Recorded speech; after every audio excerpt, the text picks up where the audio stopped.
Donc concrètement, le métier de gestionnaire de paye, ça consiste à faire des bulletins de paye, calculer les cotisations, transmettre les cotisations, calculer les bulletins de paye, et cetera, et cetera, et cetera. Alors c'est super schématique. En gros, ça c'est, quand on regarde de l'extérieur, c'est ce qu'on voit, OK? Mais en fait, c'est un peu plus compliqué que ça, parce que du coup, en fait, chaque tâche, de chaque tâche va découler une sous-tâche, OK? Donc vraiment, ce qu'il faut bien comprendre, c'est que si vous avez un accro à n'importe quelle étape du cycle de paye, en fait, tout déraille et puis je dirais pas que c'est la bip, mais c'est pas loin d'être la bip.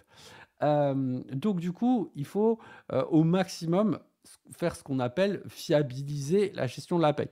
C'est-à-dire qu'en fait, on va faire en sorte que tout roule et pour que tout roule, en fait, du coup, il va falloir faire des bons paramétrages. Il va falloir tester, donc si ces paramétrages sont bons, vérifier et si jamais c'est pas bon, en corriger. En fait, c'est ça le la fiabilisation, hein. En fait, c'est, faire en sorte que tout soit toujours bon et le truc, c'est que vous savez d'office que tout va pas être toujours bon parce qu'en fait, vraiment un des défis majeurs, du gestionnaire de paye, c'est, d'obtenir les bonnes informations, au bon moment et généralement ces bonnes informations, va falloir aller faire la pêche aux informations, limite tirer les vers du nez et enfin, va falloir, faire une espèce de tambouille, histoire de tout avoir en ordre au bon moment.